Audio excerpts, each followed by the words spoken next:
most intense, thrilling, electrifying sport on the planet. Mixed martial arts.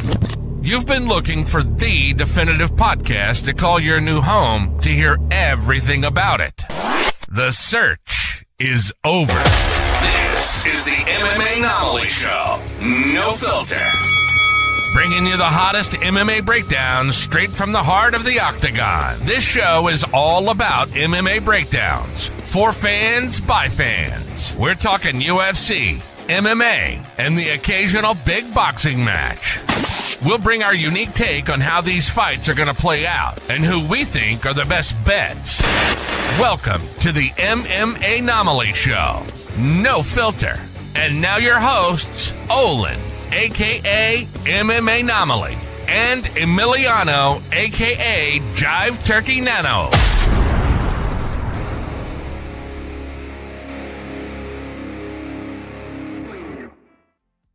What is up, fight fans? Welcome back to another episode of the MMAnomaly Show. No filter. I'm your host, Olin, a.k.a. MMAnomaly, and with me, as always, is the co-host with the most. You know I'm talking about Jive Turkey Nano. How we doing, brother? Let's go. Great to see you, brother. I survived the Thanksgiving holiday. I can't say the same for all my fellow Jive Turkey brethrens out there. We salute.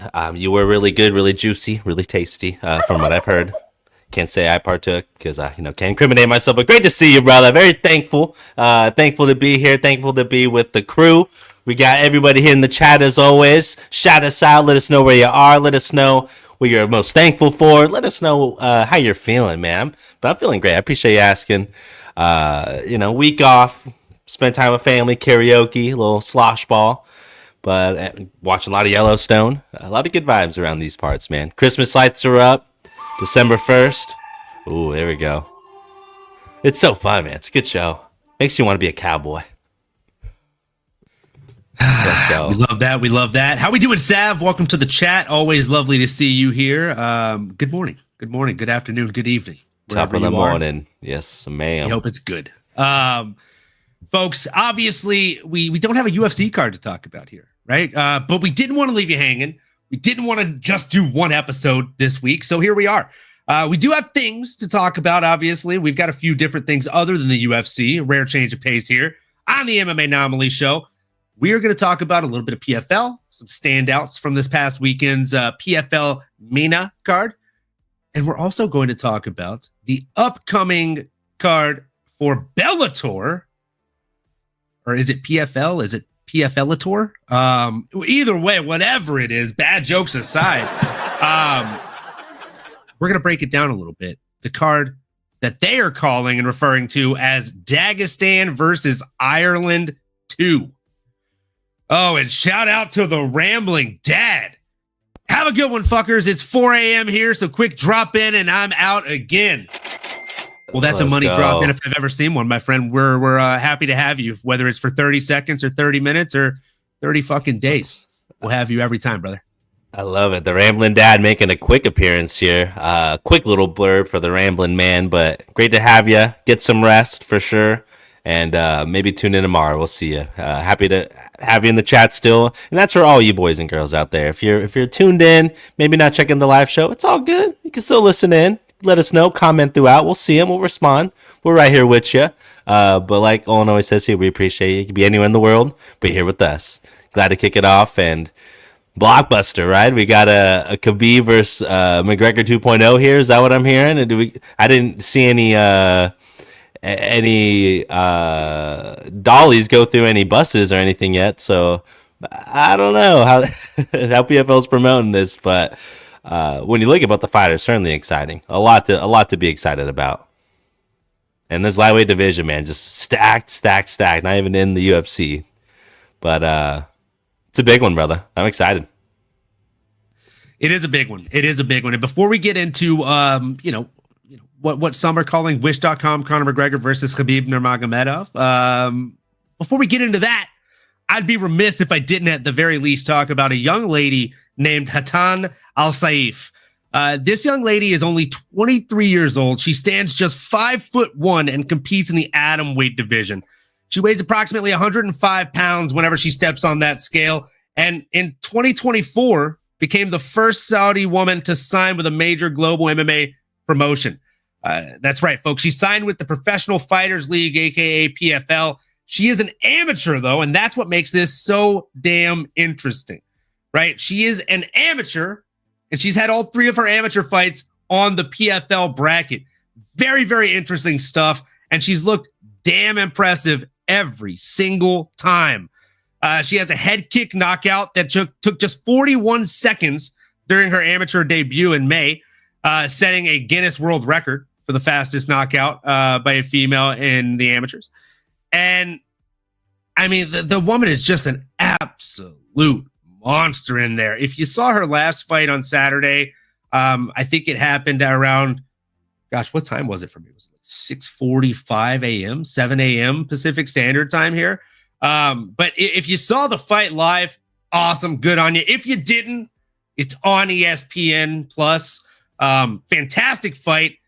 And she looked really, really, really fucking good out there. She did not look like an amateur to me. This was my first time watching her live. I'll admit candidly, I did go back and watch her other fights. Very impressive stuff. And before I pass it over to Nano, before I take all the meat off the bone here, shout out to Crossover MMA. Make sure you give that guy a follow. He is definitely one of the boys. Let's go. Nano, Kattan Al-Saif. What were your thoughts on this young lady? Great to have you, Crossover. If you're here with us, cross over there and check him out as well. Hey, man, she's legit. She's the truth. She's a sensation, okay? She's the bee's knees. Insert your favorite little slogan there. Man, she's all that and a can of beans or whatever. Trying to think of something else. No, man, hey, all jokes aside, and the lack of experience, the youth, and man, just the poise you seen in this girl when she got in there, it was nothing short of just awe. It left me in awe. It was an amazing performance, groundbreaking, like you mentioned, my brother. She is the first Saudi Arabian-born fighter to make her debut here in the PFL, to get signed as well to the major global MMA promotion. First female out of her country to do that also.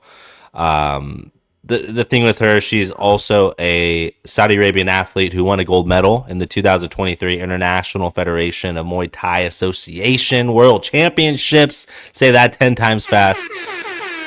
It's a mouthful. Yeah, she's a beast. Like you said, atom weight, so she's going to have to maybe obviously fight some of these bigger girls. Won first place at the World Combat Games in Saudi Arabia as well. 22 years young. And the big thing here that I read in just some of the quick articles is, she draws inspiration from a Conor McGregor, from a John Jones. And you do see that in the violent nature in which she fights with. Talented, sharp as nails when it comes to her skills and the strikes she was throwing. Her opponent got a big pop in there, but she was the one popping her. I mean, she looked absolutely sharp, as Sav saying here in the chat. Maybe I'm biased, but I wish UFC would have an atom weight division. So much good competition out there. Love that. I mean, I can quickly stop myself in the tracks here because the fight itself was short and sweet. Kattan Al-Saif just went out there and showed that she has a great wrestling defense. She's a great striker. Her timing is on point. She's fast, very accurate. It was impressive. I want to try to knock PFL as much as the next person does, but a lot of things impressed me. I actually thought and kind of taking a step back, the production was not bad. Watching the beginning of some of the events, they hold their weight when doing some of the cinematography stuff, some of the production leading up to the fight, getting some of the cool video montages like Embedded or like the UFC Countdown. So they're doing the right things in terms of the playbook. Is PFL where RDR was mentioning like don't go there? Is just to confirm that is okay? Man, that's it looks decent on paper. No. Sorry, I think it was one. It was one championship. One championship. Okay. Yeah. Okay. One championship is where people have been harping a lot on not going lately. Gotcha. Saying there's no fights for you there, there's no money for you there, etc. If I could interject very quickly in the chat, please crossover. Do. Olin, pull up to LA for 311 ? Ooh. It was a conversation I had over dinner with my significant other. I will leave it at that. And I won't leave it at that. I will tell you that she was very encouraging. So it might be a thing. It might be a thing. Me and Nana are going to have a chat after this. Let's go. If we get enough likes, if we get the enough extra subscriptions here, maybe a little extra ad revenue going. Definitely make it happen. Some donations, we'll take it off. We also need to, we're going to apply for media credentials. And if we get approved for those, we'll definitely be making the drive up to LA, folks. A little bit more of a drive for Nano, but I think it'd be worth it. Fun road trip for sure. As far as this woman, Kattan Al-Saif, what do you think should be next for her? Because she looked absolutely impressive. It looked like a knee to the body that set off the finish. Before she just started unloading with a barrage there. Yeah. She was clipping her. Tough. Yeah, she was clipping her the whole fight. The entire fight. Yeah, and I guess her opponent was also overweight, so they did fight at a catch weight, I believe, which she was okay doing, and maybe that was a good thing for her to just say, hey, I'm willing to fight a bigger weight class, see what it feels like in there. So all that said, yeah, and to be honest, she was whooping her butt that whole time. The girl was just marching forward, her opponent, and she was aiming and firing, clicking on all cylinders. In terms of what's next, to your point, man, she's still so young.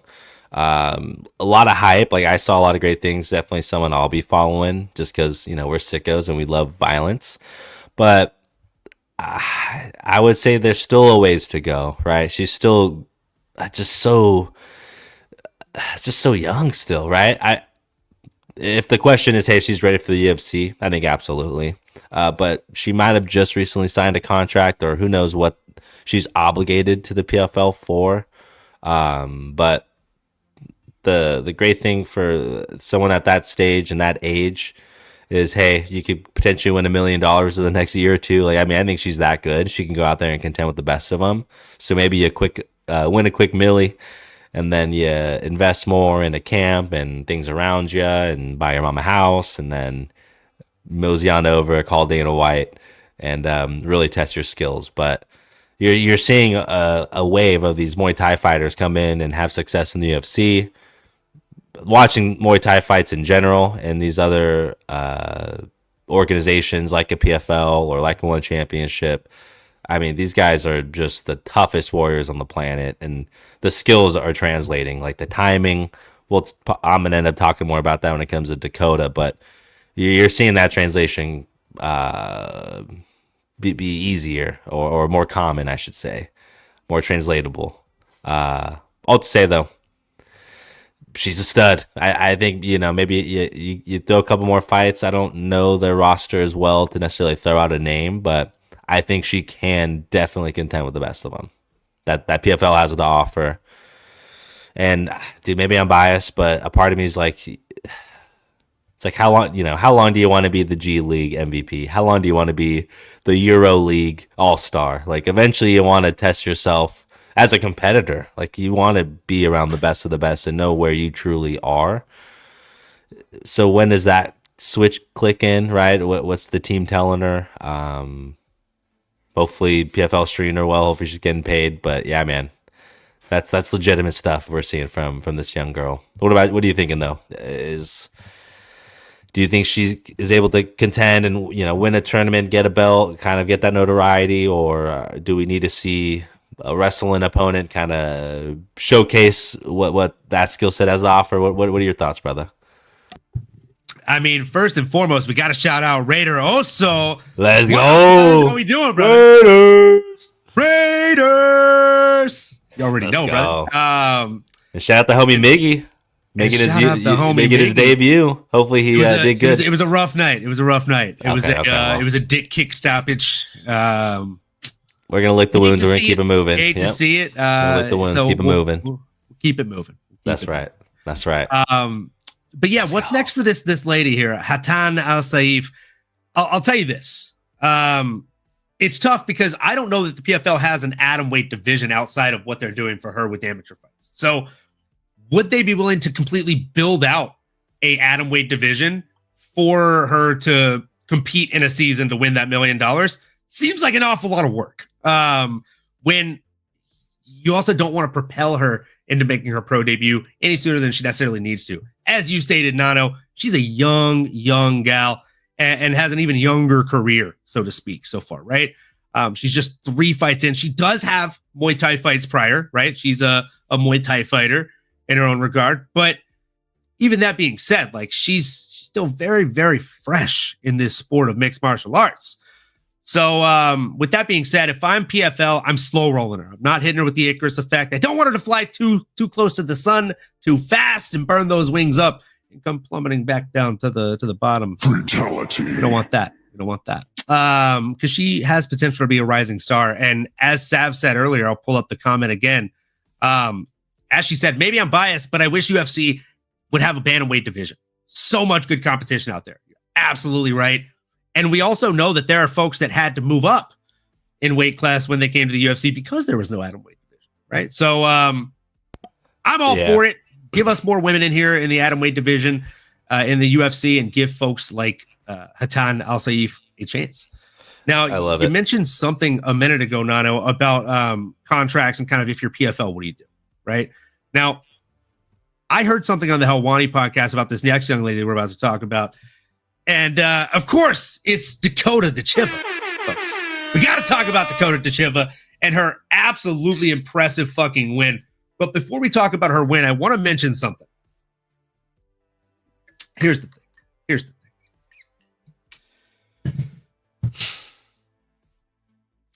He asked her if she's locked up in the PFL right now under contract. And she said, to an extent, yes, I am locked up. And then she went on to kind of slyly slip into that interview. And now I've won the belt. So I'm locked in for another season. So does that mean that she just leaked that in the PFL contracts, there is a bit of writing in the fine print that states if you win the belt, you are locked into next season contractually? Like, am I crazy here? Like, That's a great question, brother. I mean, you're kind of reading in between the lines a little bit. and it gets better. I'll go deeper for you because after that, later in the same exact interview, Nano, Helwani asked her, do you plan on competing in the next season now that you've won the belt and won the $1 million? And she said, I'm not in a hurry to compete in the next season. I might actually look into some of the super fight series opportunities. So that means she wants to relinquish the belt. She wants to get out so she can make it to the UFC. That's my gathering of it. Yeah, I do like that. And honestly, it's funny you say that because my initial thoughts after watching her performance, after watching her talk to Dan Hardy in the Octagon, was that she didn't necessarily like... It's not an Octagon. We can't call it that. It's the PFL Smart Cage. Oh, damn, I should... At the Smart Cage. They did keep saying that. If you watched that 10-hour event, you heard the PFL Smart Cage mentioned at least 187 times. Hey, first fight, it was in the membrane already, and in my head, I like was kind of like walking out of the office, and I'm like hearing, listening. I'm like, Smart Cage. I'm like, is there AI on this cage? I'm like, is that a sponsor? I'm like, what is that Smart Cage? There is a lot of technology in the Smart Cage. They measure punch speed, kick speed. If you go to the PFL site, not for this season quite yet, but for the previous 4 seasons or 5 seasons, they have the fastest puncher, fastest shot landed, etc. listed on their stats page. It's pretty cool stuff. And they also, I don't know if they still do it, but they used to have the ref cam, where the ref would wear like almost like the fighting nerd glasses, but instead of it had a camera. Yeah, I did see an old clip of that. If they don't have that anymore, it's unfortunate. But What's up, Leroy? How we doing, Leroy Jenkins? What up? Great to see you. Great to have you. Let us know how you're feeling. We're talking a little PFL here, a little piffle. Talk about that Ditcheva chick. Oh man, she's a stud. She's a freaking stud. Sorry, the question. Oh yeah, dude. So she's on to Dan Hardy. He's like, "What's next for you? Like, what do you think's in your future?" And she's like, fellow Scouser from Manchester's like, "Yeah, I'm really not sure. I guess we'll figure something out. But in my head, I'm like, it wasn't like an aggressive, like, oh, line them up, I'm gonna kill them all, or I don't know. Just putting my marketing hat on, I thought could have been a little juicier. But she also didn't. She just was like, yeah, we'll see. We'll figure something out. But in my head, I'm like, or you won't, or Dana's going to come figure something out. I don't know. If I were her, I'm getting the hell out of there. Personally. I mean, if I'm her, I'm winning one more season and then I'm getting out of there. Because, like, it's easy money for her at this point. Going against the other folks in the PFL, like, she just did something to Taila Santos that nobody, including Valentina Shevchenko, has ever been able to do. Valentina couldn't finish her. They went the distance. Dude, I mean, she's currently ranked. She's number 2 on Tapology, number 13 pound for pound. Currently. I think if you lock her and Valentina Shevchenko in an octagon or a fucking PFL smart cage, John Jones walks out of that cage.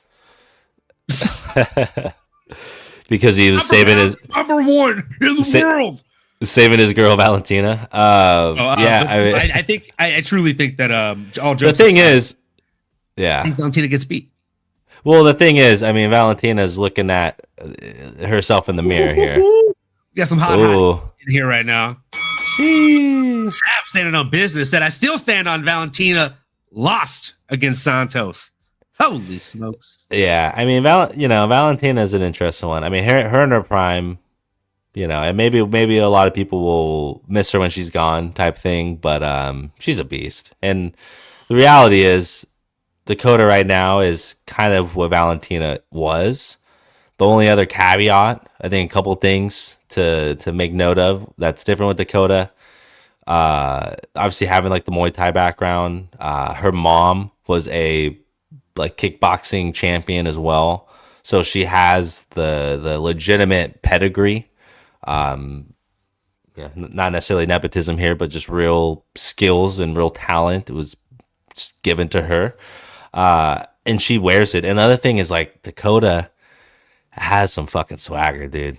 She got some moxie. She operates like she's a smooth operator in there, man. The way she moves, the way she's like fluid with her stances and in and out, back and forth, and I think Dan Hardy said it at one point in that last bout against Taila. She's ready to deploy a multitude of strikes at any given moment. And it was like whether she's back resetting, whether she's moving forward or switching stances. It's like you don't know if she's going to throw a teep kick, a calf kick, an elbow, which they finally were legal and she made use of. Those knees to the body, which she's gotten, I think, a handful of KOs just from that, and that's what she ended up doing to Taila. I guess now that we're jumping on into it. I mean, brother, like, and again, like we will be the first to be critical of other organizations or just call a spade a spade. Again, it's no filter around these parts. But dude, what I saw, and again, against a Taila Santos who is legitimate. I mean, that is an ex-flyweight title contender fighter. Dakota like made her look like she made her look like the PFL fighter. And you would have thought Dakota was the ex flyweight contender.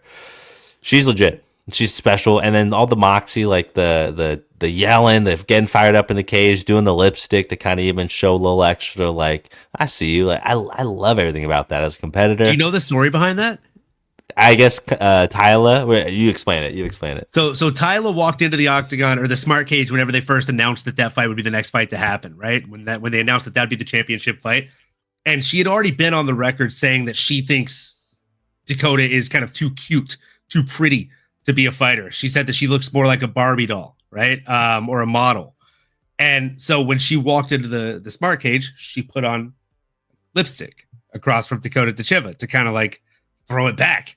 And Dakota kind of went out there and made her bitch. And then after doing that, she put on the lipstick and she literally did it just to kind of throw it back in her face. And that wasn't even Dakota's idea, by the way, folks. That was her mom's idea. Her mom saw the whole exchange and was like, hey, I have this like lip balm. It'd be funny if you put it on after you beat her. So literally they came up with that in the hotel, I think the day before, she said. Oh, that's fire. I got to watch this interview. Funny. It's so good.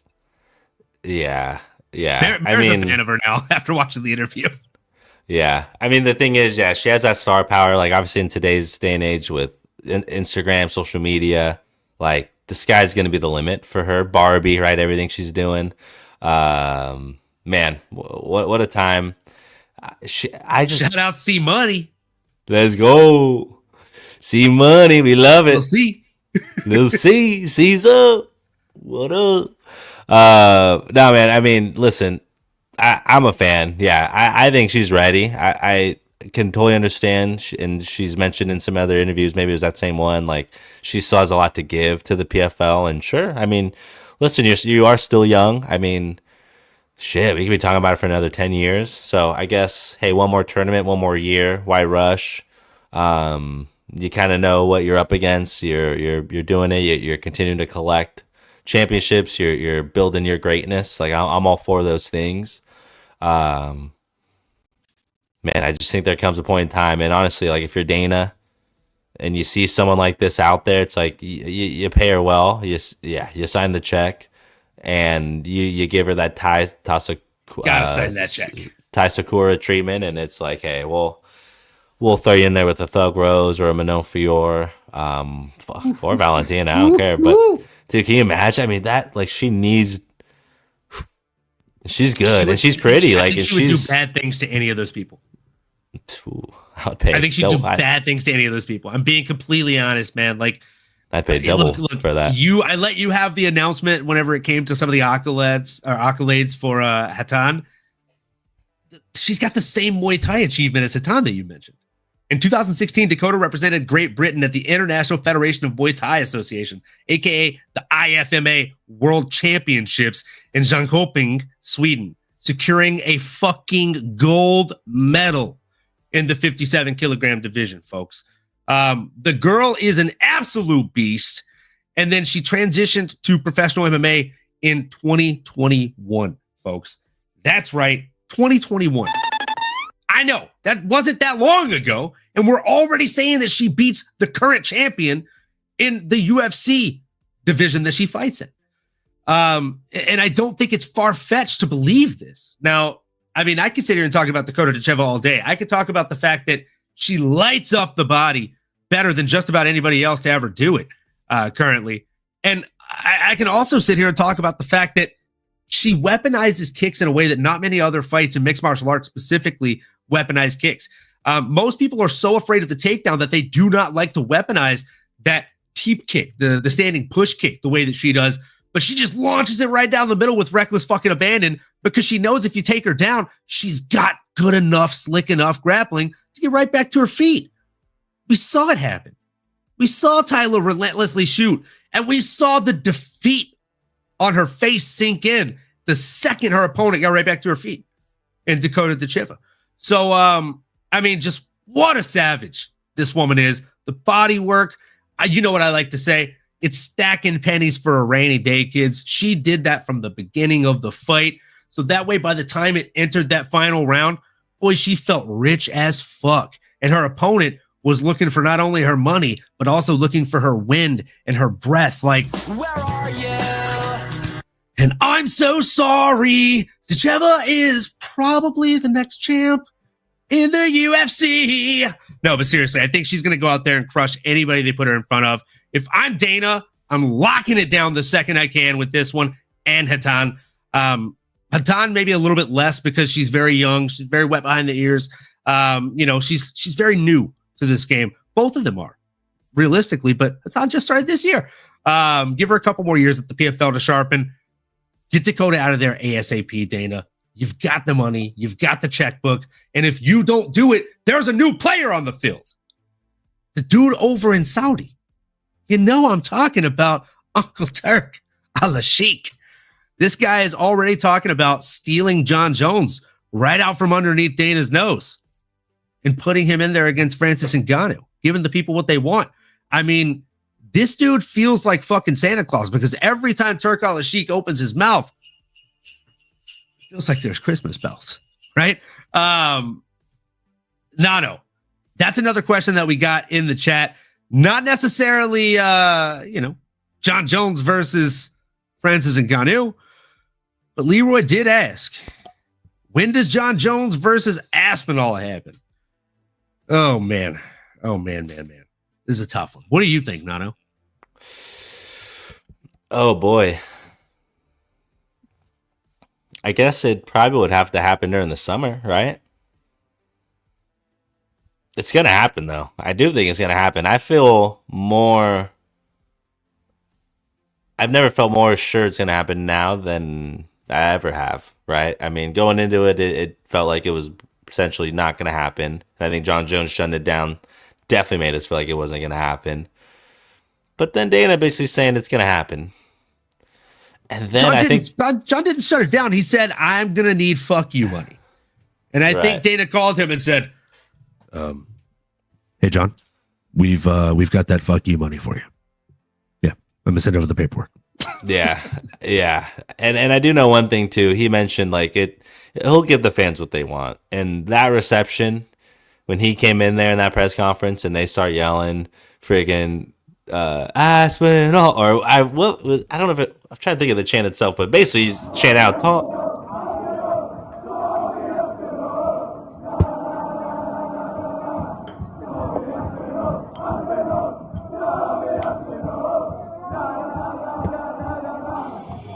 Fire, just in time. Yep, exactly. I was like, what was the melody, brother? I mean. Electric moment. I don't think I've ever even seen that. I'm trying to think of the last time that's even occurred in the UFC where they're guys fighting an opponent and they're chanting out another dude's name for him to fight name him. Another fighter that has a chant that was made for him in the UFC. Too. Yeah, no. Like the closest thing to that is probably Darren Till walking out to Sweet Caroline and getting the crowd to do ba ba ba. And I mean, that doesn't even really count, you know? True. Yeah, no. He's special, man. He's special. Different. But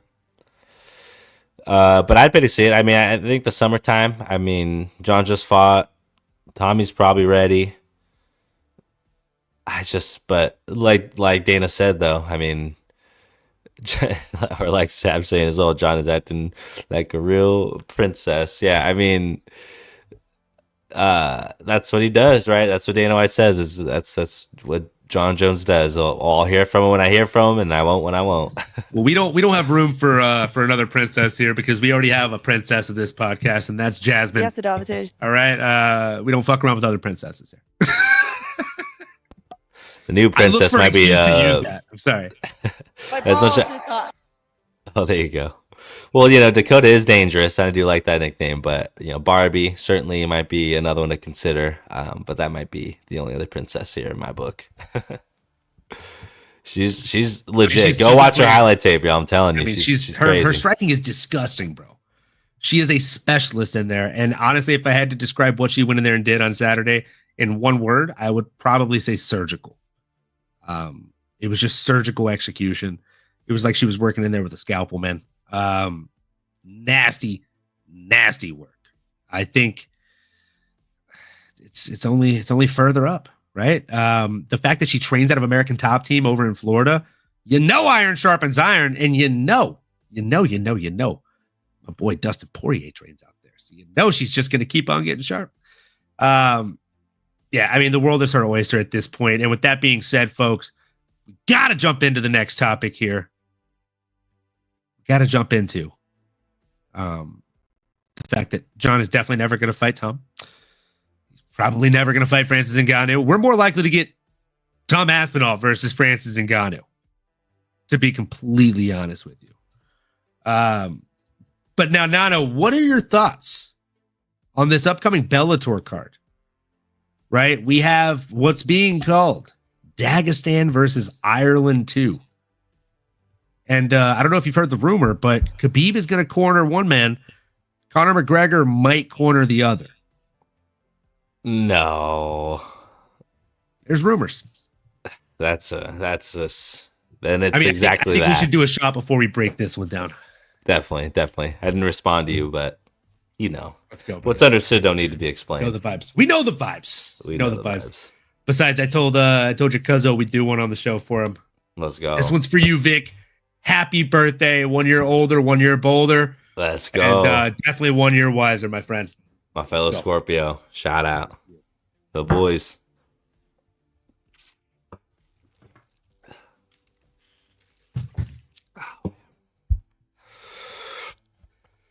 McGregor told that boy he was going to be there. I feel so bad for him. Because McGregor will not show up. She's not wrong. He doesn't typically show up to things these days. With that being said, Nano, again, I ask, what are your thoughts on this upcoming fight? I'm excited for it, man. I mean, my thoughts are that it's definitely going to be high level mixed martial arts. Two lightweight up and comers, I would say. And the interesting thing, I say up and comers because they're both young. 27 years old for Paul Hughes, 26 years old for Usman Nurmagomedov, and that's one where it's just he's only 26. This guy's so young, brother. Like I feel like we've been talking about him forever. And obviously the name itself, right? Khabib and you got Usman or Usman or Usman. Mm-hmm. But who's the other one that's in Saeed? Jeez, I'm all over the place. You're talking about Saeed Nurmagomedov? Other Nurmagomedovs, yeah. I'm saying there's Khabib. There's so many. There's so many. There's Umar. There's Khabib. There's Islam. There's Saeed. So there's Magomed. I mean, there's the names. The names top of mind, and maybe that's why it just feels like we've been talking about him forever. And I mean, folks, real quick before we even move into this, I sorry, Nano, to completely backtrack here for a sec. I'd be remiss if I didn't mention this. Dana would be so red in the face right now if this was the sheer state of champions in his league. Let me just read you the names of every current champion in the PFL as of Saturday. Denis Gulstov, Gadzi Rabadanov, Shamil Musayev, Dovlet Yagshimuradov, Dakota Ditcheva, and Timur Kizriev. I mean, they're all Russian. They're all grapplers. Like, we know how they won. Granted, there was a finish in there. Impa Kasagnai, rest his soul after that. And again, Brent Primus also got finished in the final round. I mean, there was actually a decent amount of finishes from these guys, for being honest. It was a solid card. But again, these Russians are taking the fuck over. And that's why Ditcheva feels like such a breath of fresh air for sure in PFL and in just mixed martial arts, etc. True. The kickboxing Dagestani, Saeed Nurmagomedov. That's right. So yeah, no. This Bellator fight card: Paul Hughes versus Usman Nurmagomedov, 18-0 versus 13-1. Do you think that it's going to live up to all the hype that they're trying to build around it at this Coca-Cola arena in Dubai? Or do you think it's going to fall flat, like a flat Coca-Cola in Dubai?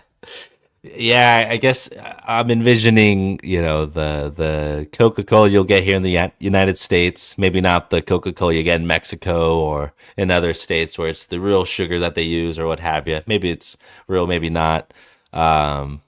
I think it'll have its moments. I mean, again, I was impressed just even seeing their last couple events. I mean, it certainly has the feel of the big leagues, of the big show. In terms of the fight itself, I certainly think that Paul Hughes and Usman Nurmagomedov can put on a good show. I think the fight itself can be something we're talking about and can make a splash. But I mean, hey, if we're trying to compare it to Khabib and McGregor, I mean, that was not only one of the most insane build-ups to a fight, and during Khabib's peak and during Conor's peak, I mean, it just felt like a King Kong versus Godzilla type collision course here. So, and the fight itself, honestly, was good. Like, people forget, Conor McGregor had some moments in that fight.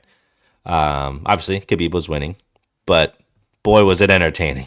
And just the tension in the room that you could feel watching it.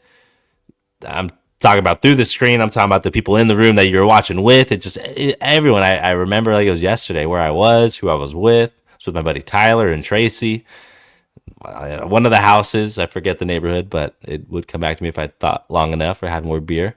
I think it'll be a fun one though, man. And I think they're making some steps. They're getting some talent. I mean, the Taila Santos heading over there. Shane Burgos has kind of been a staple. Ex-UFC. I think more and more, I think we'll start to see that trend. Maybe guys that fall on a skid or, like a Muhammad Mokaev, just kind of a bad apple, but can come and turn over a new leaf and certainly get it done.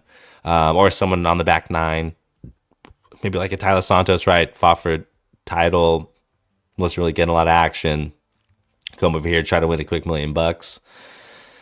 Little do you know, there's a prodigy in the making. But yeah, man, I think it should be good. I'm gonna temper my expectations. I want to kind of underwhelm or not over deliver, but rather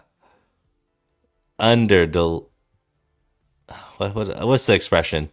Under promise and over deliver. Finally. Yeah, under promise, over deliver. It's like when you go to a restaurant and you ask the hostess, what's the wait for a table of two? And they look you in the eye and they say, well, it's probably gonna be about 45 minutes. And you're okay with that. So you put your name on the list. Then 15 minutes goes by and you're getting hungrier. And then all of a sudden you feel your phone buzz and you're like, holy shit, 30 minutes early? That's awesome. Hell, even if they see you 30 minutes in, that's a win, baby. That's a win. It feels like a win. But you see, if they tell you it's gonna be 30 minutes, and then it's 40 minutes or 45 minutes, you're already starting your meal pissed off. They've rubbed you the wrong way. You're playing a game of power slap in your head. You don't want to do that. Don't want to do that. Yada. It's a metaphorical but I digress. thing. Metaphorical thing. I understand. And shout out to Manuel. We appreciate having you in the chat, brother. These guys are getting me hyped up. Want to crack a cold? Want to watch the fight already? Let's go. Crack a cold one with us, brother. We're out here. We are out here. And Sav, yeah, I do actually have the sound. I'm trying to find it right now because I thought I had it in the soundboard, but it's escaped me. But I know exactly which one you're talking about. You're talking about when our guy Joe Rogan said Nurmagomedov. It was very terrible. It was bad. It was very bad. But as Foghorn Leghorn likes to say, it was the best of times. I'll say it was the worst of times. Oh, here we go.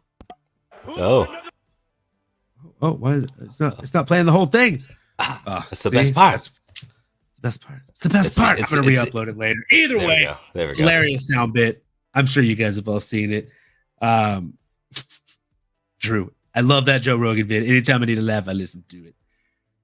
So I'm with you, man. I think they should probably under-promise and over-deliver here. It feels like they're doing a little bit of the opposite, right? They're building it up as Ireland versus Dagestan Part 2, Khabib versus Conor, the second coming, the second coming. But I digress, man. I just don't think it's going to live up to that kind of hype. I do really, really like Usman Nurmagomedov. Paul Hughes is... he's good enough. I don't think he's Conor McGregor in the featherweight division worthy, right? Like, I would ask, who has he beat? Jean Huygens, Jordan Vucinic, Fabiano Silva, Bobby King, AJ McKee, James Hendon. His only noteworthy win, in my humble opinion, is the fact that he has a win over Morgan Charrier, who is, of course, the last pirate, and is somebody that is in the UFC now currently. Just actually got a notable win over Gabriel Miranda in UFC Fight Night 243 Moicano versus Benoit Saint-Denis back in September. But again, like that's his only noteworthy win. Meanwhile, you got Nurmagomedov standing across from him there, who's just game and ready to go out there and get it done anywhere this fight goes. I truly think that it's going to be tough for his opponent to go out there and do a whole lot to him. Maybe I'm a bit biased in this one, but I think Usman probably goes out there and does handiwork over his opponent, Paul Big News Hughes. Nano, how did you see the fight going? Do you have a dog in this race? I know it's still a little bit of a ways away right now. Yeah, a little bit of a ways away, but certainly two different stylistic fighters, and obviously different from the guys we were talking about earlier, and Khabib Nurmagomedov and Conor McGregor. Usman is his own Nurmagomedov, man. Like Drew mentioned earlier, a little bit more of a kickboxing Dagestani, Certainly has the wrestling background. Don't get it twisted. Khabib does still coach him. He is still Nurmagomedov. And so with that in mind, I think that makes him probably one of the more scary Dagestani fighters, one of the scariest Nurmagomedovs here, because he has a great strike and pedigree, movement really well on his feet, calculated, fast, twitchy. And then he has that wrestling background in his back pocket as well. I mean, the dude's 18-0, doesn't lose. It's like, it's just one of those things. It's everything you think you could try to do, he's just doing it a little bit better. One step ahead, knows where you're trying to get to, frustrates you on the feet, and then even if you want to try to mix it up, push him backwards or get him down or try to bully him, it's like you can't. There's no, there's no holes on this chessboard. He's countering everything he needs to. So I do think stylistically we're going to see two guys at their best. The Paul Hughes, like you mentioned, solid, right? Like, I mean, he's not necessarily a world beater. He's not going to walk into the UFC and start collecting skulls like the Predator, but he definitely has some good skills. People were kind of dogging him in his last fight. He went out there, took care of business. That showed just good, well-rounded game, has some good grappling, has some good defense. Now, I say that, and I do say take it with a grain of salt, because he's going up against the best of the best when it comes to wrestling. And like we see time after time again, that's the story as old as time. The wrestler's going to get the job done. He's going to get you down. He's may sniff your crotch on the way, as for him, as of it all kindly put it, but he's going to get you down and get you where he wants you. So I'm expecting Paul Hughes to be tough as nails, have that Irish spite and whiskey spirit. Shout out proper whiskey. No. And Jameson and Kirkland. Kirkland's got some good Irish whiskey as well. So shout out Ireland for the great adult beverages that y'all produce.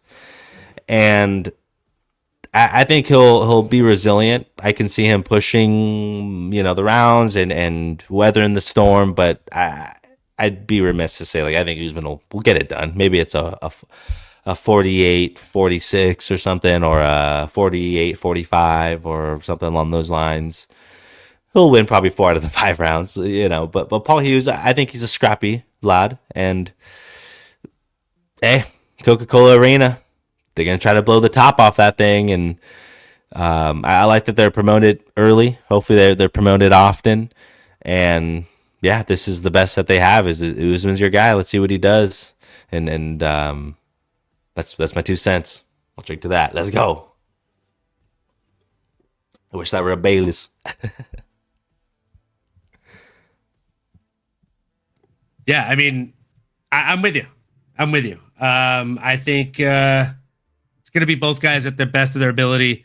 I think they are truly in their prime. I think Usman, like I said, is probably going to be the better fighter out there on the given night.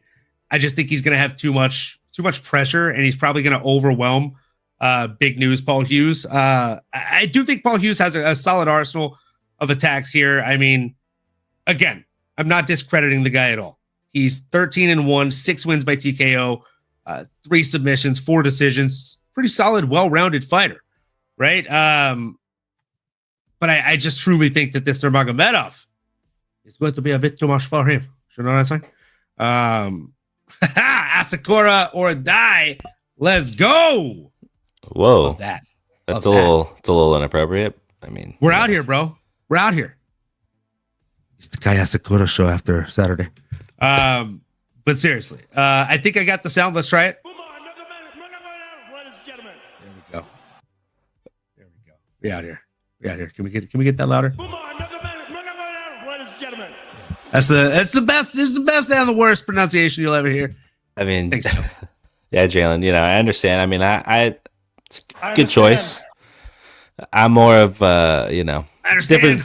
different strokes for different folks. Asa Akura, I can appreciate the reference, but we love having you around here as well, brother. Great to see you. And stop winning so much in fantasy, gosh darn it. I'm trying to get up in there. All of y'all beating me up in fantasy football. That's different. We're 1-1 now, you and me, brother. Had been anybody else up. That's fair. fair. I couldn't get Let me tell you, after seeing the opening projected scores versus the ending, all I could think is, It was a good week. That was a good week. It was a good week. It was a good week. I think it might be my highest scoring week ever. Ever. Not even just this season. Ever. I mean, yeah, you were pushing almost 200 there. That was quite a performance. Very impressed with your performance. I was coming in hot, brother. Well said. Well said. And yeah, we definitely hate you because we hate you. We hate you because we hate you. You know what? We have more of you boys in here than we ever fucking have. Jalen, Drew, Oso, Manuel, pour up a shot, guys. Come on. Come on. And if you're watching, we have 39 of you folks watching us right now. If you're drinking tonight, pour one up. Do a shot with us. If you don't, do a shot of water. Do a shot of something. Do a shot of fucking happiness. Okay, folks? Either way, do something that makes you smile right now, because we're going to do the same, and you make us smile. And yes, Drew, it is shot o'clock. Let's go. Cheers to you. You could be anywhere in the world, but you're right here with us, and we appreciate the hell out of you. Cheers to you. Salud. Cheers to us. And cheers to another beautiful episode.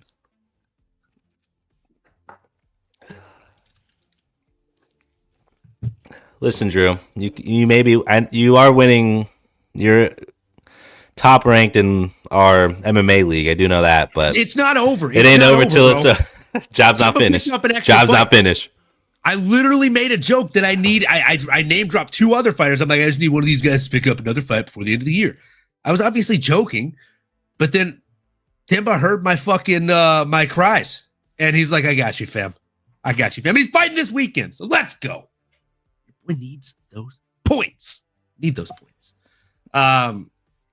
So with that being said, folks, we are moving on from the Paul Big News Hughes versus Usman Nurmagomedov fight, and we're gonna move into the next thing here. Okay, and the next thing is a little clip that I saw that I wanted to talk about with my guy Nano here, and all of you in the chat, please sound off, because I know this has been a great big talking point for most of you, right? Khamzat Chimaev coming in against DDP Dricus Duplessis. A lot of people talking about the fact that Khamzat's going to present trouble. He's going to have a little bit more than our guy DDP can handle. Might be too strong after pushing in a grown man's jaw, right? I'm here to agree with DDP, who stated, if we're talking in terms of strength, Khamzat has a gun and I have a tank. I love that, and I agree with it. Okay, he's got that big puppy dog energy. You don't know what he's going to do, but you know that he's 200 pounds, he's massive, and he's strong, and that whatever he does, he doesn't even mean to hurt you, but it's going to have you fucking reaching up because you're on your back hurting for certain. All right? DDP is going to do bad things out there, and the reason I don't think the strength, the conditioning, or the grappling, mostly the grappling, is not going to be an issue is this right here. Shout out to the Overdogs podcast. Shout out at McMalley on Twitter if you're not following him. Are you even an MMA fan? Because the dude posts the funniest shit you'll ever see if you are. Go give that guy a follow and make sure you're subscribed to the Overdogs podcast. They did an interview with DDP.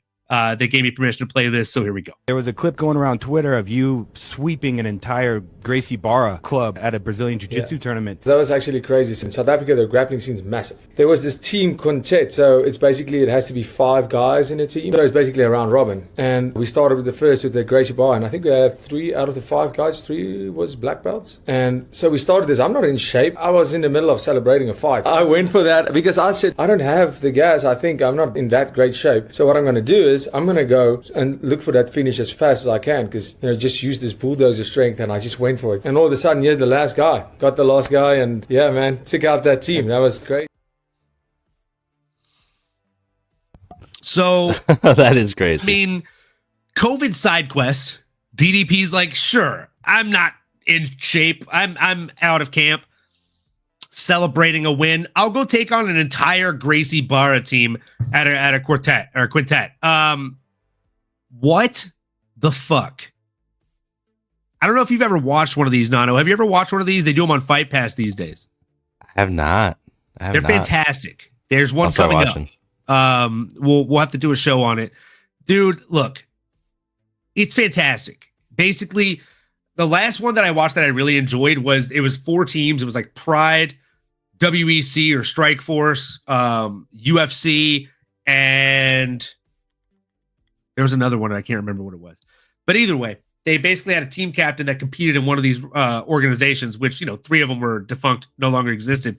But you had like fucking Babalusa Brawl, right? From the old days, like on a Pride team. And it's just sick, right? You think of Mike Goldberg, Babalu. And these guys it's basically schoolyard style. So they're like, all right, guys, we're gonna do this quintet.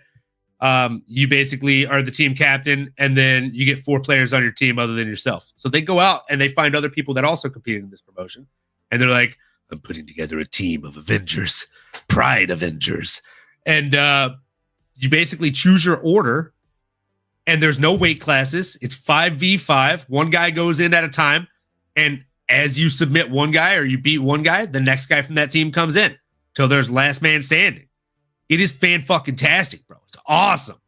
So this guy went in there and beat 5 Gracies by himself, is essentially what that clip just told you.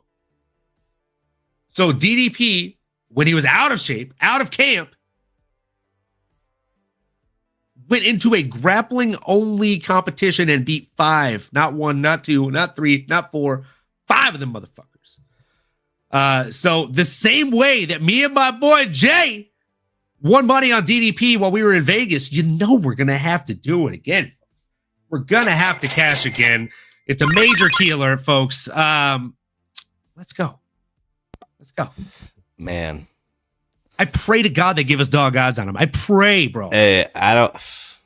That is fair, and shout out to the dogs for letting us use that clip.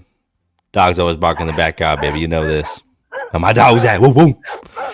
Yeah, man. I should ask Khamzat for the rights to his footage and what he did to our boy Amar Sarukian. I know you've seen that, and I know y'all done seen that on the Instas and the TikToks. But boy, oh boy. And the X's. Shout out all y'all on there. If you haven't, go look it up. Khamzat bullied. He big bro'd Arman Sarukian. He said, I'm surprised he even wanted to do this. He was throwing homeboy around. First off, did you see it? I'm assuming you did. And what were your thoughts? And does that give you any cause for concern for what you just said? And you too, Jalen. I see you. Not necessarily, right? Because Arman Sarukian is a 155er. Khamzat is a 170-pounder that likes to fight at 185 because he eats a lot. Yeah, it's a big boy. That's a big boy. And it doesn't give me cause for concern because he ain't fighting Arman, bro. Arman's fighting Islam. And that alone is going to be just a Western gunslinger of a fight, brother. But no, it doesn't give me cause for concern. And I got to be honest, I feel like you're being a bit of a jive turkey right now, man. Because, dude, like, we're talking about a 155er versus a 185er that can now breathe out of his nose. It's a big deal. He's a big boy. The other thing you mentioned, too, is getting gassed out. I don't think Khamzat gets tired. That brother... we saw it. I seen it against Gilbert. That's fair. If that was a 5-round fight, Gilbert would have beat him. Gilbert's built a little different, though. I think we know that. I think we know Gilbert's built more different than DDP? Stamina-wise... I love Gil. Yeah. But there's no chance, bro. I think DDP does bad things to Gilbert. I met Gil. Gilbert used to fight at 155 as well. I know. I'm 10 toes down on Gil. That's my boy. Dude. But I'm not saying that. We're getting off track. Okay? Just because I met him, I'm not going to... This is no filter. It's okay. I did a stare down with him. I looked at that picture last week. I love that little sequence. Going through He's a those good guy. pictures, and I'm like, oh, let's go, dude. It's great. I mean, he's the dog, dude. Listen, he's a dog. He stood toe-to-toe with Kamaru. I obviously DDP. I mean, DDP should be probably a light heavyweight. He's a big boy, and he's strong, and he's down to get the friction on. He is cornbread fed, bro. Yeah, dude, the stuff they eat in South Africa is crazy. So it makes sense. He's just eating freaking. He's eating kangaroos and whatever Eating comes hyena up, testicles. Yeah, whatever comes up to the door, you know. Javelina. No, it's out here. Javelinas. I don't know what the hell he eats, but it's horse meat or something. No, that's what Shavkat eats. That is a shop. That's what Khamzat He says it's the best meat. the best. It is the best. It's fantastic. Yeah, no, I'll tell you what.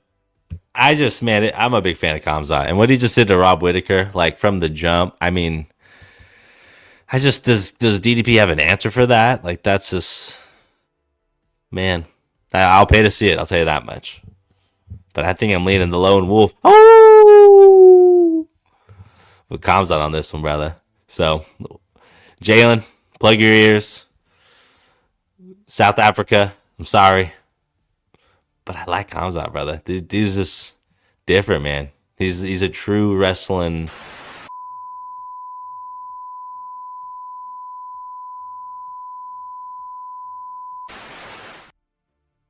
And that was Nano. He had to go, unfortunately, but it's been a really fun show having Nano here as long as we did. We love it when Nano was able to join. I'm just kidding. just a little salty there. And shout out Jake in the chat. We see you. I saw that on Instagram, brother, doing the shot with us. We love that. We love to see that, brother. Gets me fired up like this theme. You know what I'm saying? I can't play too much of it because then we'll get in trouble. Fox doesn't like that. But no, I digress, man. This is going to be an interesting one. And one of us is going to for sure do a shot on that one because it seems like we're on opposite sides of the spectrum here. Now let's see if we're on the same side of the spectrum here. Next bit of news. Michael Chandler, a.k.a. Mr. Conor McGregor, if you can ever get your house back in order, I'll see you in this octagon. God, I dislike Michael Chandler so much. Really? Oh, shit. Really, I'm not a fan. I'm really not a fan. Michael Chandler versus Jorge Masvidal. Apparently, Jorge Masvidal's had a tough run at promoting martial arts events, and now he's back in the saddle again. So, Drew back in the chat here. CTE Mike can't do simple math. Poor guy. Of course, he's referring to something. I don't know if you saw this or not, but I hope you did. If not, here we go. He tweeted the other day, I beat Charles Oliveira 9 out of 10 times. But they fought twice, so that math doesn't math. If he said I beat him 9 out of 11 times, maybe. Maybe. I mean, maybe. Improbable, but not impossible, as we say. 9 out of 10 times, that's impossible because you've already lost 2.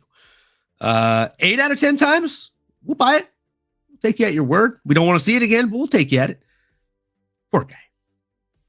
I don't know if it was clickbait or if he's that bad at math, but either way, sheesh. Tough to see. Tough to see. Nano, do you have any interest in this fight? And if so, do you have a dog in the race? Who would you pick? Oh man, that is an interesting one. I just think, how old is our boy here? I mean, listen. I mean, Chandler's style. In real years or fight years? In dog years. With this those are different things, brother. Yeah. 40. Oof. And Chandler's pushing it too, though, ain't he?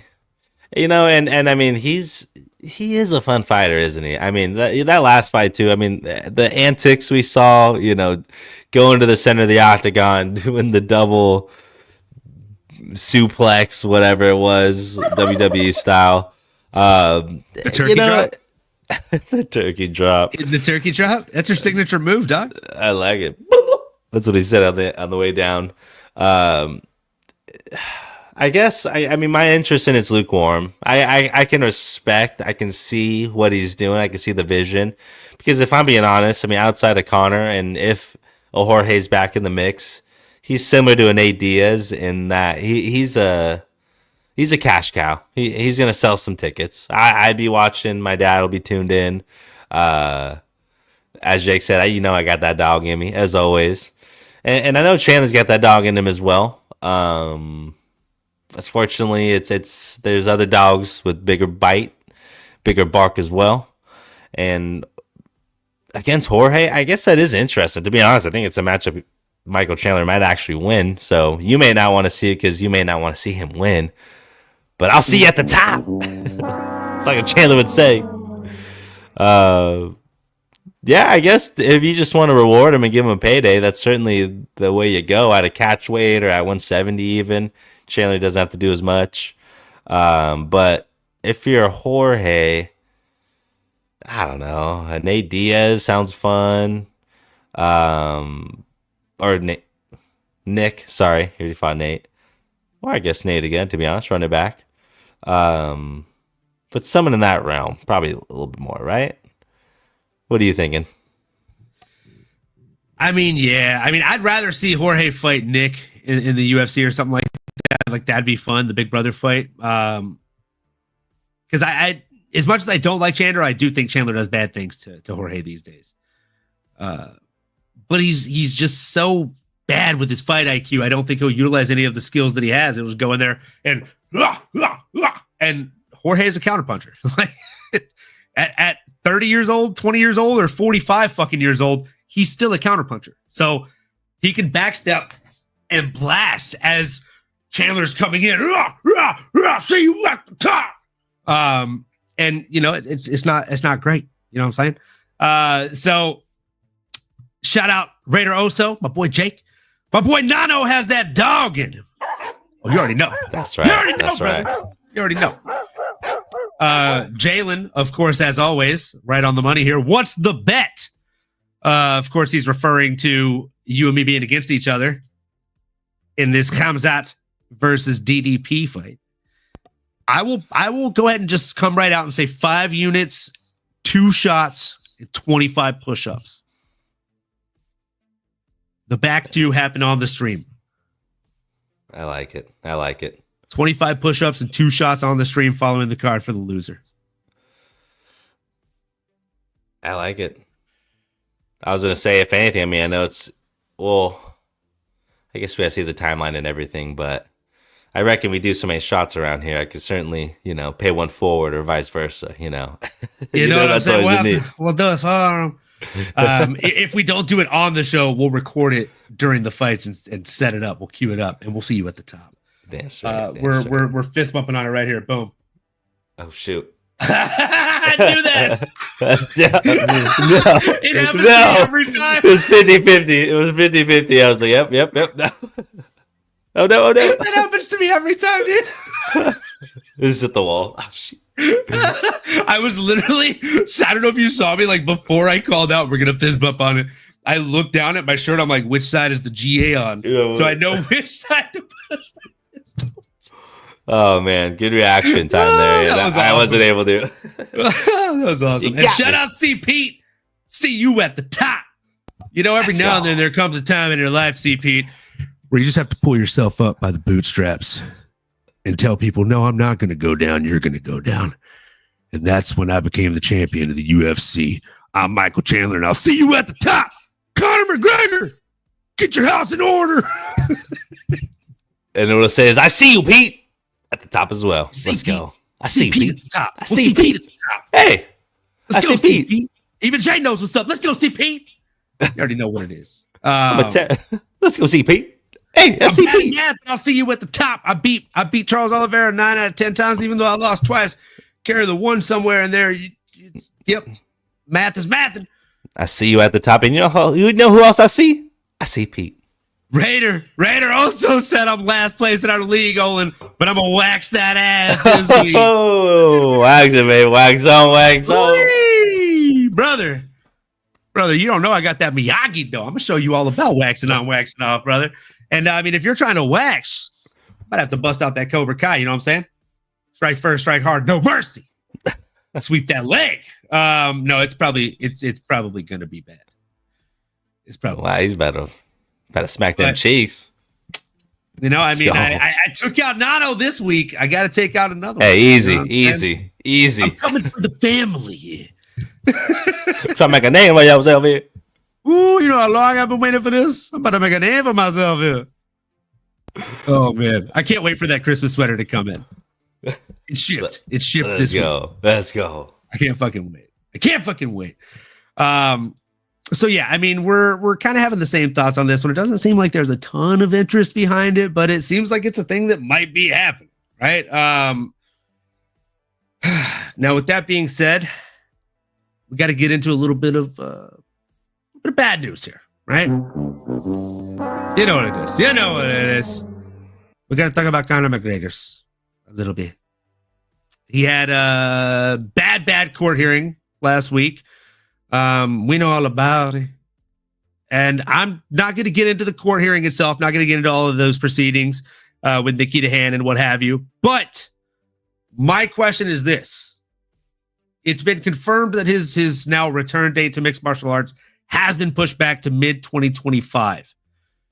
Do you think, and in the chat, let us know in the chat, please. Right now, we've got about 33 of you guys and gals over on Twitter/X. Does anybody actually call it X? Let us know in the chat. X gonna give it to you. When you do it on your own. I gotta get a sound clip of that. For sure. That's like one of my Hive songs. There's like I think it's like a Russian or like Czechoslovakian symphony that did a cover of X Gonna Give It To You, and it's just like the most epic shit ever. Dude, exactly. That'd be very cool. It's so good, dude. That's sick. The strings coming in, it's so nice.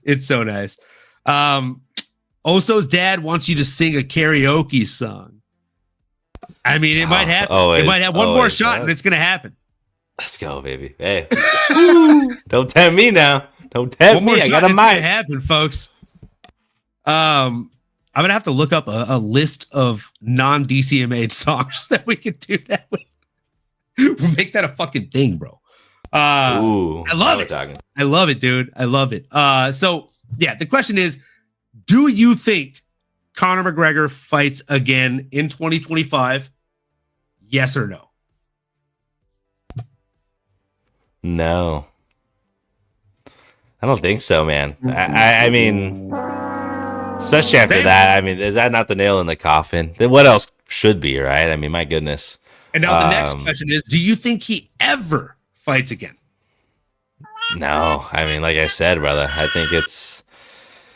How is that not the nail in the coffin? He's not Frankenstein. He ain't coming back resurrecting here. I do think... It's alive! I just feel it's unfortunate, everything that we've seen over the last couple of years here. I'll always cherish the good moments, I'll look back and forever think of McGregor. We will remember you. That's a great song. Very sad, very sad. Makes me want to call 1-800 whatever shelter that was back in the day. The commercials. Don't remind me of those commercials. Don't you put that evil on me, Ricky Bobby. You put that curse on me. And unfortunately, someone put that curse on Conor McGregor because he's been cursed, man. He's been nothing but just a naughty boy. He's on the naughty list. And all jokes aside, it's bad news bears. I don't know how you can make a case, right? I mean, of all people, Dana is probably one person to turn the other cheek. But even like Drew's mentioning, didn't he lose proper 12 ? They dumped his ASS. I can confirm insider knowledge. Yes. Yeah, they dumped his A. Yeah, I mean, and that's what you got to do. That's unfortunate. I mean, I don't know if Dana will ever come out and say we're formally cutting ties with Conor McGregor because Dana's loyal and I can respect all that. They have the relationship, and Dana's done a lot for Conor. Conor's done a lot for Dana. But you got to pay the piper and you got to clean shit up. If this ain't rock bottom, I don't know what else will be. Dana's not necessarily clean himself, right? Like he's done similar shenanigans. Also been caught on tape. Bro, he's definitely has some definitely has some shenanigans. Some really bad shenanigans, actually, now that I'm thinking about it. That kind of He's had some blips and shits, as they say on Rick and Morty. Some blips and shits. Shout out Power Slap. Let's go. Shut up, Power.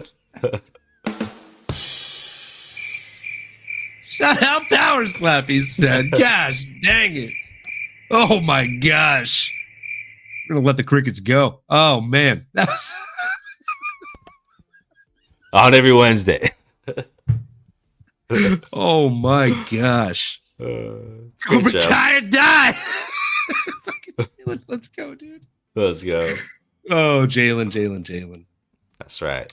That's right. Cobra Kai never dies, bro. Cobra Kai don't play genders. So, man. So I love that we're both in agreement. Conor McGregor is never fighting again. He is never, ever fucking ever fighting again. Yeah, and even if we were going to see him, I mean, it would have been a fun matchup to see him against Michael Chandler, but past that, I mean, you know, you're not being the DP still. You're not being the Gaethje. You're not... Dan Hooker was interested. I think he called out Dan and Max Holloway at 155.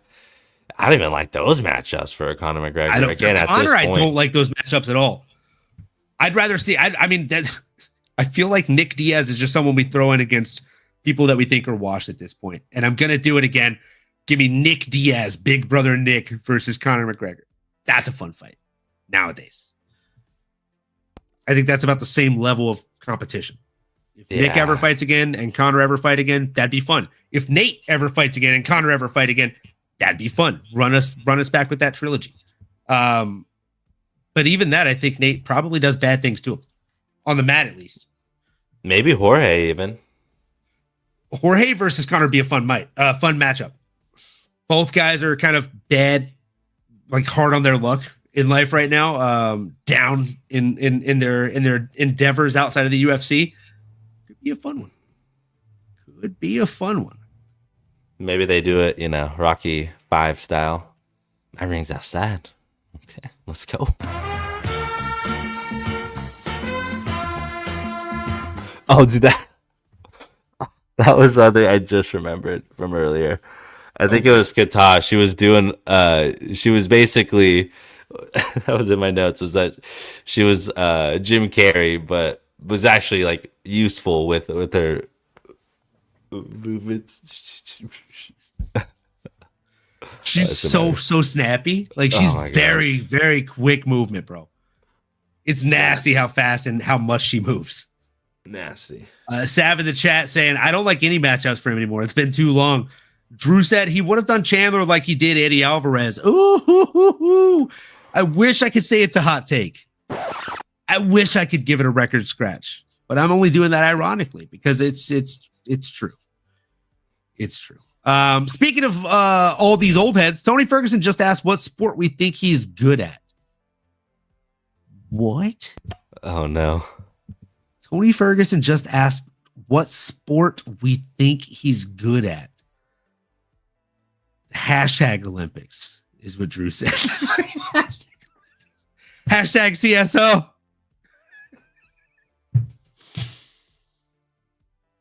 Just wow. Oh man. Just wow. I don't even know what to say to that. I mean, you should probably just do one more fight and then retire. Come on, don't be crazy. I thought he already did he not? I mean, he said he's not retiring. Yeah. Oh. He literally hit the fucking Wolf of Wall Street. I'm not fucking leaving. Basically.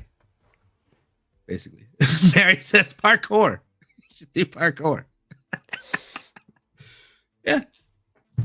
Maybe like juggling. Oh yeah, that's right. He always... put one glove down just in case, is what Sav said. You're right, Sav. There you go. One glove down. Yeah, maybe he can do juggling because he always had the baseball or something. Just juggling, parkour. Those are all good things for him. Magic. Yeah. Could we get a magic? Street, like close up magic. Jalen said PFL maybe. ... I mean, PFL's got Amadovs and Imakayevs and shit in it now. It's not good, bro. WWE appearance, I'm with. I could see him in the WWE for certain. I don't know, man. He can't do his same little move and what is in his warm up, how he kind of dips on the ground. Tough. I understand. Doesn't move the same. Maybe just get into his YouTubes and his local stuff, coaching, or do his thing locally. Ooh, we got some fire emojis We got another dog in the chat right now. Let's go. Shout out S Dogs with the fire emojis. Let's go. Yo, I will remember you. Will you remember me? Let your heart. I don't know the rest of the song, but sad. I'm looking around. Do I have a? I don't have a. Very melancholy. I'd light a lighter, but I don't have one. It's a hazard. Folks, with that being said, I mean, we've already gone over all the topics that we have, but DraftKings Sportsbooks did just release all of the updated odds for UFC 310. So I say we take a quick glance at this, maybe put in an early bet here before we do the full show tomorrow. A little teaser, if you will. Not going to tell everybody who we're going for, but we can look through these bets. And Jalen, my man in the booth here, you already know, brother. I'm going to need to tag you in. And Drew, please feel free to chime in as well, because it's Cobra Kai or die here, folks. Jalen, tell me who your hot bets are for this one. I know you're a hitter like myself, so let's hear it. In the opening three, we got Lucas Brzezinski coming in against Kennedy and Chuck Wu. Brzezinski's a plus 410 underdog, going in against a minus 550 favorite in Kennedy and Chuck Wu. We got Clay Guida coming in against Chase Hooper.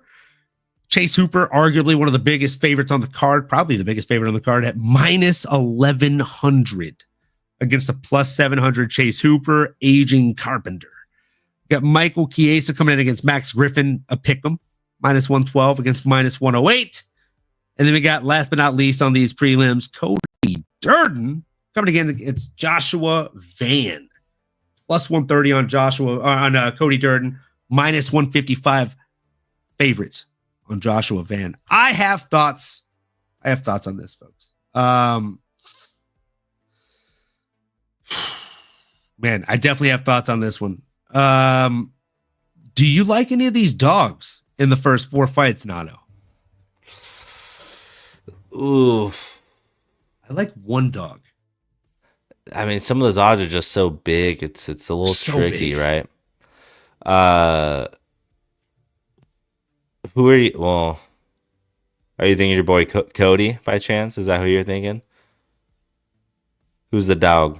Oh, well, Randy Brown, obviously. You it's Cody Durden, brother. You already know it's Cody Durden. Ooh, sheesh. I like it. Even a Max Griffin against Michael Chiesa. I mean, some interesting fights on here. Weidman, who's technically the favorite, I guess, as of now.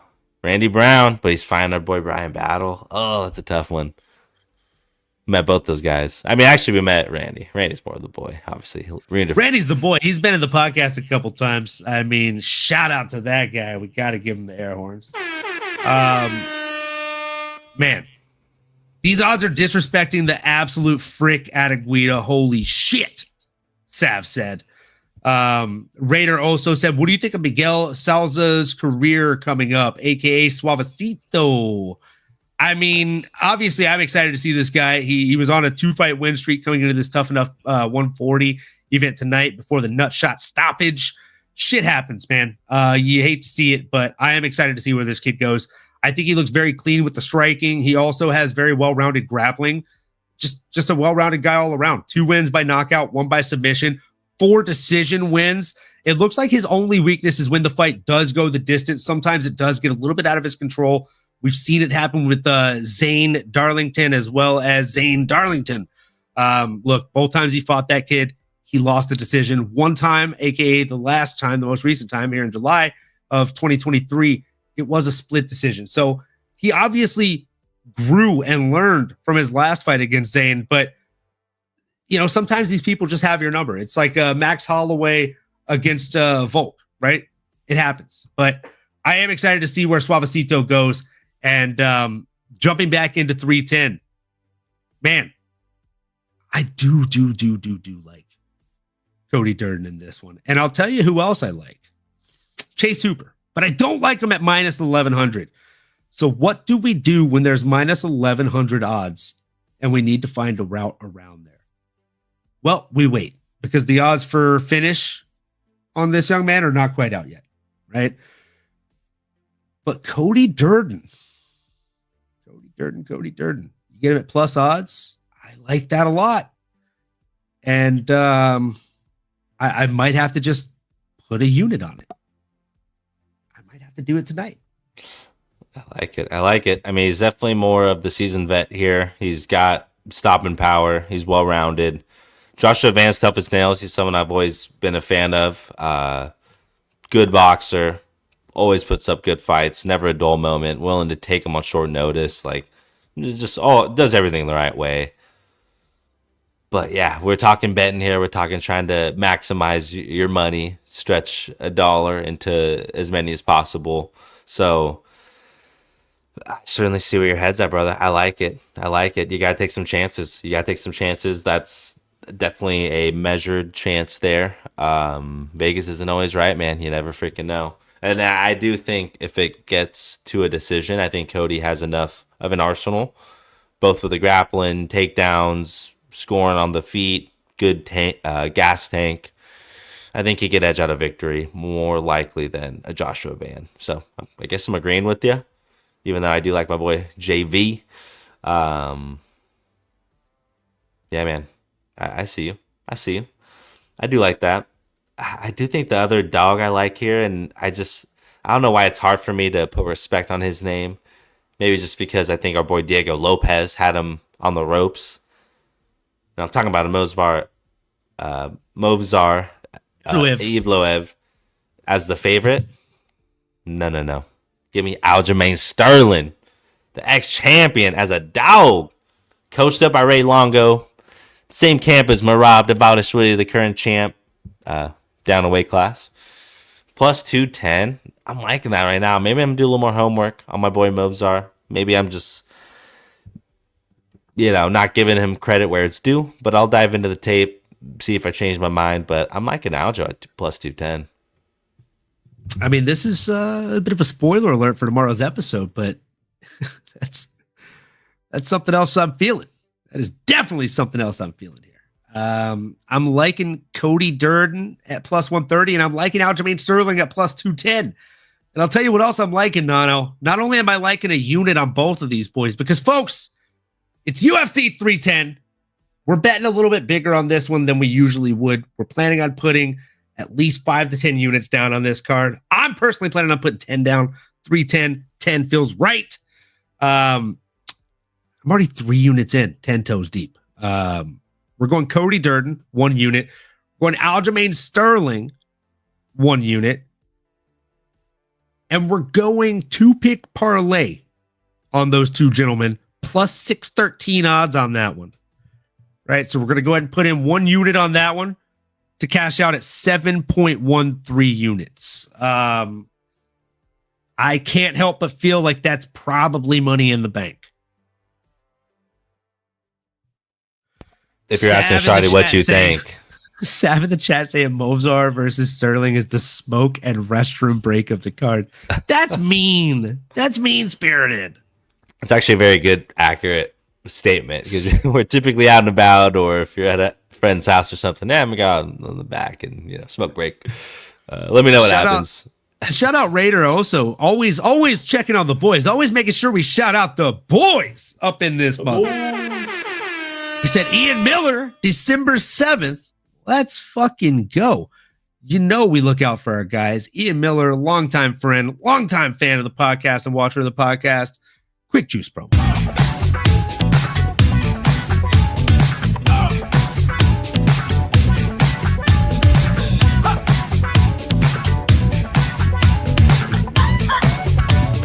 One, two, three, four, five. Oh, yeah.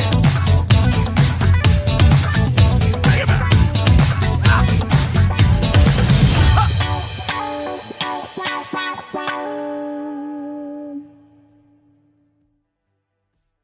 That's right, folks. No sponsorships right here, but we don't need them. We do this shit for fun. But if you do ever sponsor us, that's what you can look forward to. those type of fat spots. Folks, make sure you check out Ian Juice Miller. He is the man, the myth, the legend, the homie. And he does have a fight coming up here in December. So make sure you check that guy out and give him a follow on Instagram. It is juice.mma. Again, moving back into these bets. Timba Garimbo versus Vicente Luque. It's a bit of a toss-up here. Vicente, the seasoned vet. Timba, the up-and-comer. I think I'm going to stay away from that one from a betting standpoint. But there's another one that I skipped over here that you briefly mentioned. We got Randy Rude Boy Brown coming in against Brian Battle. Pretty close odds. Brian Battle minus 225, been on quite a tear lately. Randy Brown won 7 out of his last 8, though. Pretty much fucking money in the bank. Plus 185 here. Kind of like those odds. Now I'm thinking I might hedge it a little bit. Man.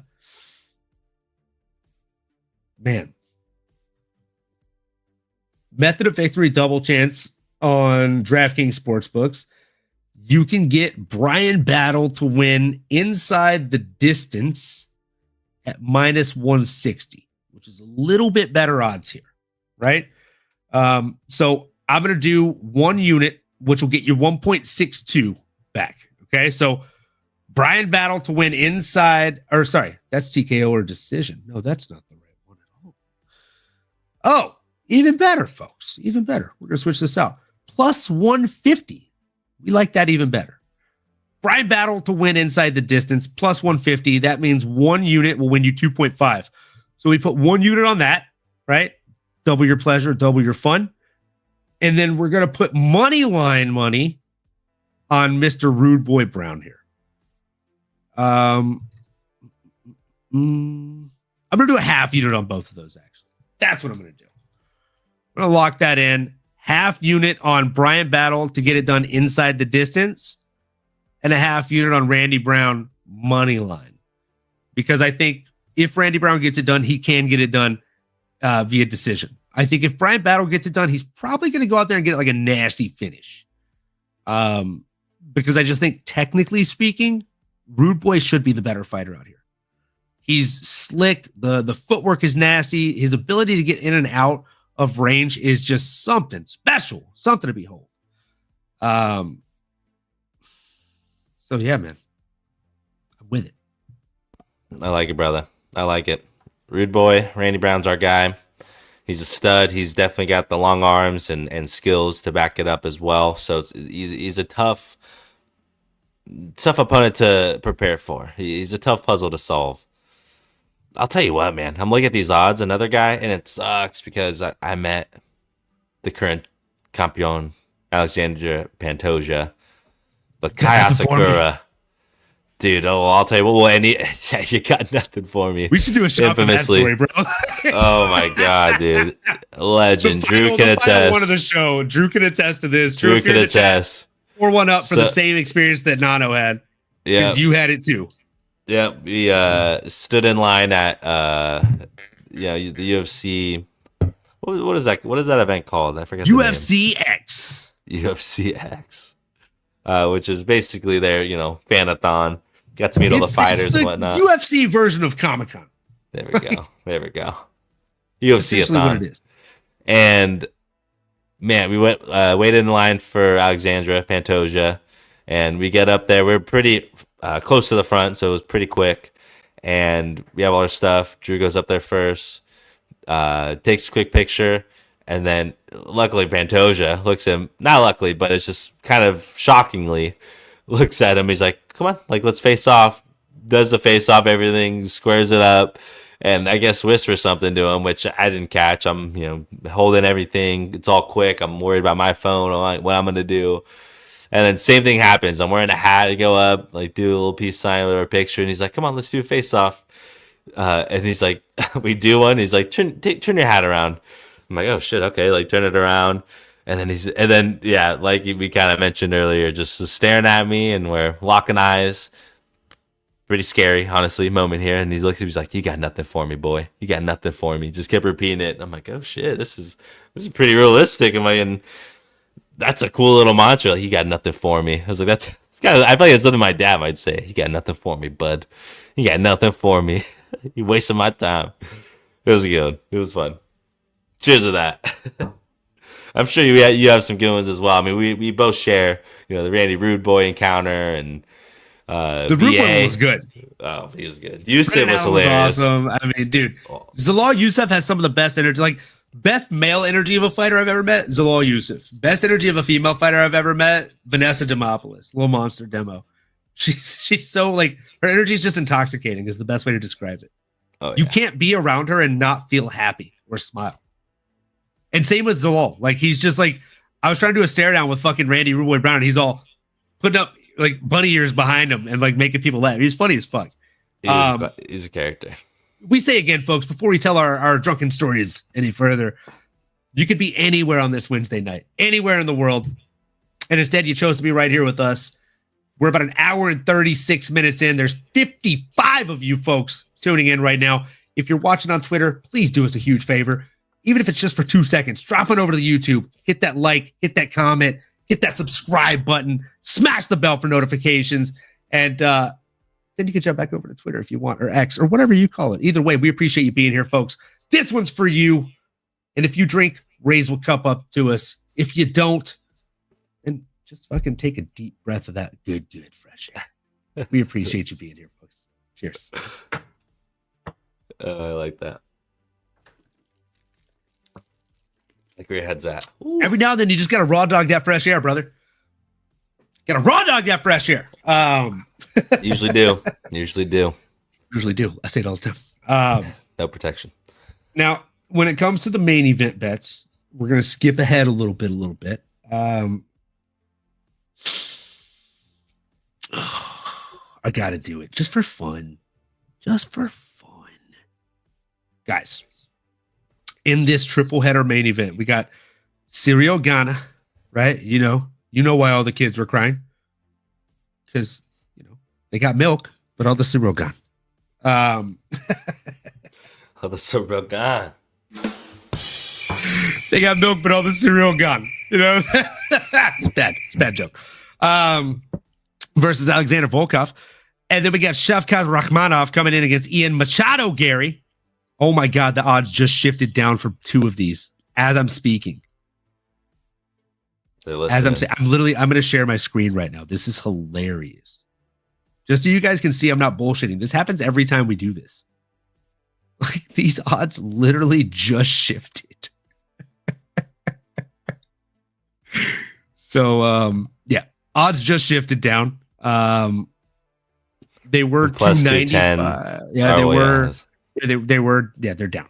So, anyways, minimal shift, but still, there's some movement. Now we have a plus 295 for Alexander Volkov. We got plus 285 for Ian Machado Gary, and then in the main event, we have Alessandre Pantoja coming in against Kai Asakura. Kai coming in at a plus 205.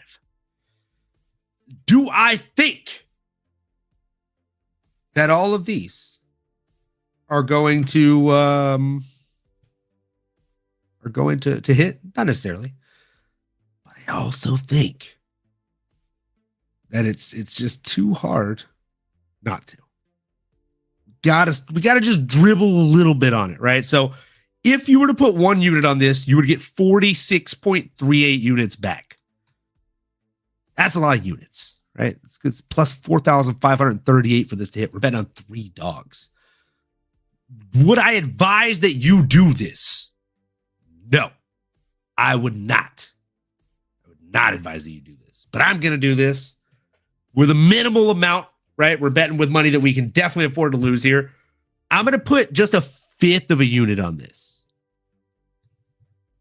No, I'm going to put a 1/2 unit on it because I'm dumb. That's what we're going to do. We're going to put a 1/2 unit on it, not because we're dumb, because we're true believers, folks. And we believe in Christmas miracles every now and then, folks. We're locking it in. We're locking it in. And again, we're going to definitely be putting in more bets tomorrow. We'll have the underdogs up here. today we had the overdogs up here. Tomorrow we'll have the underdogs up here. More bad jokes for you. Let's go. With that being said, I've already used up, let's see here, 1, 2, 3.5 of my 10 units. So I still got a handful of units left to use tomorrow night, folks. Nano, are you feeling really confident or gung-ho ready to go about any bets tonight? Oh, man. You are spreading a lot of holiday cheer here, but I don't know. I don't think so. I mean, to be honest, I do feel good about him, but then I'm sitting here and I'm like, I know I got to put in my work. I got to put in the work. I gotta challenge myself. I gotta be my own devil's advocate here. And to your point, I mean, some of these odds are just a little crazy, All to say, if I'm just looking at people I'm betting on or I'm rooting for, even just because I think what I'm gonna end up doing here too as well. Last pay-per-view of the year, so make sure y'all tune in. It's the last one, obviously. We're gonna be hearing that a lot this month, last of the year. But individual bets, I'm putting at least half a uni on my boy Chris Weidman. Met him as well, rooting for my boy. And yeah, I mean, just straight up, Randy Brown, probably half a uni as well. I'll probably, like you said, hedge it or we'll have other bets that I'll kind of sprinkle and maybe incorporate this fight. See if I think it's going to go the distance or not, which I feel like it could. Yeah, I can't bet against my guy Randy Fruit Boy Brown. That's the boy. Aljo I like just straight up as a dog. I guess you could lock in those three, to be honest with you. So I'm at 1.5 unis right behind you. Half a uni for each of those so far. I'll probably parlay a little some. Anthony Smith's another one, man. Dominic Reyes, like at plus 285. I mean, both these guys are kind of on the back nine. Nate the Train. Come on, baby. Dog's walking in the backyard, baby. I mean, anything dog related, that's my dog. So, put me at 2 units now because I'm putting money on Nate the Train, baby. Bryce Mitchell minus 850. That's insane. That is insane. That is insane. And everything else looks about right. Although Ian Machado and Gary has a puncher's chance, man. Plus 285. If you're a fan of the hype and if you like your Ireland folk, I mean, he's brash and he talks the talk, man. He might be right. You know, people didn't think Lilia was going to do it, and yet here we are. So if you like juicy odds and you want to chase some, that's the one to chase. Just saying. But we'll talk more about tomorrow. Tomorrow. Let's go. Let's go. I'll be honest with you. I've already got two more bets that I know I'm going to lock in, but I'll save it for the show tomorrow. I don't want to give it all away today. I don't want to lay all the cards on the table here, folks. So here's the deal. You might already know it if you've been here before, but if not, just in case, same time, same place, tomorrow evening. We'll be here at 8 p.m. PST to break down UFC 310 in its entirety. Top to bottom, bottom to top. You know we won't stop until we get to that main event, and we give you all of our bets that we think are going to cash, and maybe even some of them that we don't necessarily think are going to cash that we're still going to play. Because, you know, sometimes you got to dream. So if you're new here, if you're old here, if you're anywhere in between, please do us a huge favor. Make sure you like, comment, subscribe, smash that bell for notifications over on the YouTube channel, on the Twitch, on the X, on the Twitter, whatever you call it. We appreciate you either fucking way. And above all else, we really appreciate you. And we just hope that you do one more thing for us. And that is that you keep on going and you keep on growing, folks. We'll see you tomorrow. You've been listening to the MMAnomaly Show. No filter. As you may have been able to tell, we dig the MMA, and our passion is to dive deep into the upcoming fights, give you our expert breakdowns, and help you make sense of all the chaos that is the fight game. We hope you've enjoyed the show. If you did, make sure to like, rate, and review. We'll be back soon, but in the meantime, make sure to find us on YouTube, Twitter, Instagram, and Twitch at MMAnomaly. Be cool, and we'll see you next time